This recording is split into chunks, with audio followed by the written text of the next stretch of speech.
तो 2020 तक जो फैसला है, हम ओवर एज हो चुके हैं, हम मतलब हम कुछ नहीं कर सकते।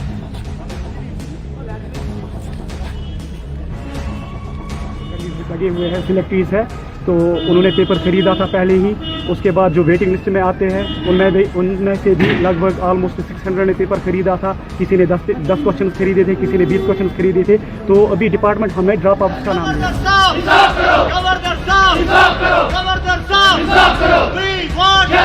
दिया जाए, क्योंकि बहुत सारे एस्पिरेंट जो है वो डिप्रेशन का शिकार हो गए हैं। आपने सुना भी होगा जब इसका लिस्ट आया था, तो हमारा जो एक कैंडिडेट था उसका हार्ट अटैक हो गया था जब लिस्ट मंजरान पे आई थी, तो उसकी डेथ भी।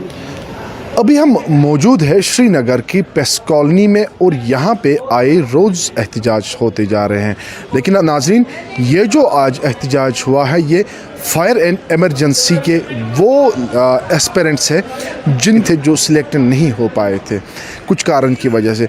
आज ये कह रहे हैं कि इसमें CBI प्रोब होना चाहिए। आपको बताया कि लगभग 2 साल पहले ये एग्ज़ाम हुआ था और उसके बाद जो उसमें लड़के सिलेक्ट हुए उनकी पोस्टिंग भी हुए, उनकी ट्रेनिंग भी हुए, लेकिन तब से लेकर आज तक ये लगातार एहतजाज कर रहे हैं और कह रहे हैं कि हमारी ये जो मांग है इसको पूरी की जाए। आपको बताया कि तब कहा गया है कि एक घर से 4 लड़के सिलेक्ट हुए हैं और बाज़ाब्ता इसमें CBI प्रॉब होना चाहिए। लेकिन उसके बाद जितने भी एग्ज़ाम हुए, चाहे FAA या JE या बाकी जो एग्ज़ाम्स हुए हैं, उनमें जो है CBI प्रोब हुआ है और उसके बाद लिस्ट को कैंसिल किया गया और बाज़ाब्ता तौर उसमें देखा गया है कि उसमें धांधली हुई है।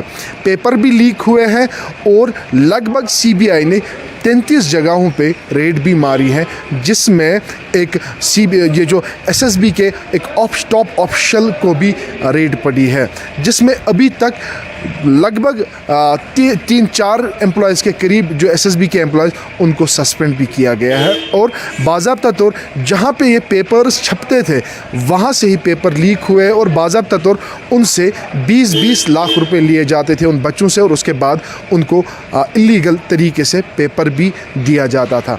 अब ये जो फायर एंड एमरजेंसी एस्पिरेंट्स है ये कह रहे हैं कि हमें भी इंसाफ मिलना चाहिए। हमें भी शक है इस लिस्ट पे शायद इसमें भी धांधली हुई है, शायद इसमें भी पेपर पहले ही दिया गया था, इसमें भी CBI प्रोब होना चाहिए। हालांकि वो जो लिस्ट आया था उसमें जो बच्चे थे उनकी पोस्टिंग हो गई, उनकी ट्रेनिंग भी हो गई, लगभग 1 साल के करीब उनको हुआ है, वो अभी अपनी अपनी जगहों पे तैनात भी है।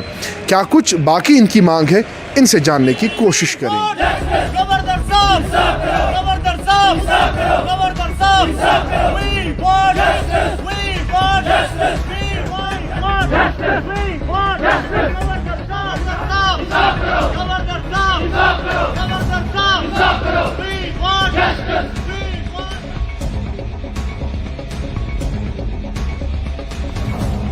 जी, मेरा नाम है निसार अहमद अंसारी। जो लड़की यहाँ पे आए हैं फायर सर्विस के कैंडिडेट है, जो 2020 में जो लिस्ट मंजर आम पर आया है उसमें बहुत फ्रॉड पाया गया है, उसमें भ्रष्टाचार हुआ है। हम LG से यही मांग कर रहे हैं कि हमें इंसाफ दे दो, क्योंकि इस पर CBI इंक्वायरी होनी चाहिए। इस पर जो भी इस पर इंक्वायरी बैठेगी, हमें गवर्नर साहब भी पूरा यकीन और पूरा भरोसा है वो हमें इंसाफ दिलाएगा, क्योंकि हम लड़कों का जो हम ओवर एज हो चुके हैं 2013 से और 2020 तक जो फैसला है, हम ओवर एज हो चुके हैं, हम मतलब हम कुछ नहीं कर सकते। तो हम आपके चैनल के माध्यम से गवर्नर साहब तक ये बात पहुंचाना चाहते हैं कि मेहरबानी कीजिए, आप ट्वीट कीजिए। आपने हमें कहा कि गवर्नर साहब से हम खुद मिले हैं, उसने कहा कि आने वाले दिनों में जो भी इस पर कॉल्प्रेट्स होंगे मैं उनको कड़ी से कड़ी सज़ा दिलाऊंगा। जिस तरह JE स्क्रैप हुआ, हम भी चाहते हैं कि इस पर इन्वेस्टिगेशन होनी चाहिए। जिन्होंने यहाँ पर भ्रष्टाचार किया है उनके खिलाफ कानूनी कार्रवाई होनी चाहिए। बहुत सारी जो कैंडिडेट्स हैं, हमारे पास जो इन्फॉर्मेशन पूछी उसके हिसाब से इसमें 800 पोस्ट थे और पेपर जो है वो तकरीबन 1500 देखे गए थे। तो इसमें अभी जो स्कैम हो जो सारे लगे हुए हैं, नियर अबाउट 800 जो कैंडिडेट्स लगे हुए हैं, सिलेक्टीज है, तो उन्होंने पेपर ख़रीदा था पहले ही। उसके बाद जो वेटिंग लिस्ट में आते हैं उनमें से भी लगभग ऑलमोस्ट 600 ने पेपर ख़रीदा था। किसी ने 10 क्वेश्चन खरीदे थे, किसी ने 20 क्वेश्चन खरीदे थे। तो अभी डिपार्टमेंट हमें ड्रॉप आउट्स का नाम दे रही है, बट एक्चुअल में हम जो है वो मजलूम है इसके हम करप्शन का जो है वो हम शिकार हो गए हैं। इसमें ब्लड रिलेशन के बेस पे जो है सिलेक्टेड हो गए हैं, नेपोटिज्म, फेवरेटिज्म और करप्शन के बेस पे जो है वो कैंडिडेट जो है वो सिलेक्ट हो गए और उन्होंने ये जो नौकरी है वो ग्रैब कर ली पैसों की वजह से। तो हुआ ये कि हम 2020 से कंटिन्यूसली प्रोटेस्ट करते आ रहे हैं इस चीज़ के लिए, इस करप्शन के खिलाफ।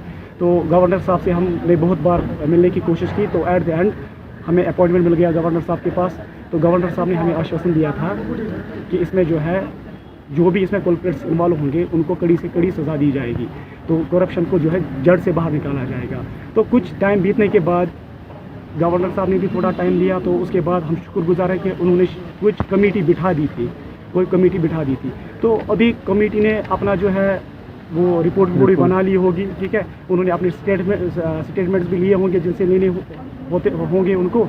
तो हम ये चाहते हैं कि जो भी डिपार्टमेंट ने या कहाँ से उन्होंने कोई भी जो उन्होंने इंक्वायरी बिठा दी थी, उन्होंने जो भी फैसला लिया है, अगर उन्होंने गवर्नर साहब को सौंपा है या अभी नहीं सौंपा है, हम चाहते हैं कि इस पे जो है फास्ट ट्रैक पे जो है इस पे जो है वो कोई फैसला लिया जाए, कोई कदम उठा लिया जाए, क्योंकि बहुत सारे एस्पिरेंट जो है वो डिप्रेशन का शिकार हो गए हैं। आपने सुना भी होगा जब इसका लिस्ट आया था, तो हमारा जो एक कैंडिडेट था उसका हार्ट अटैक हो गया था जब लिस्ट मंजरान पे आई थी, तो उसकी डेथ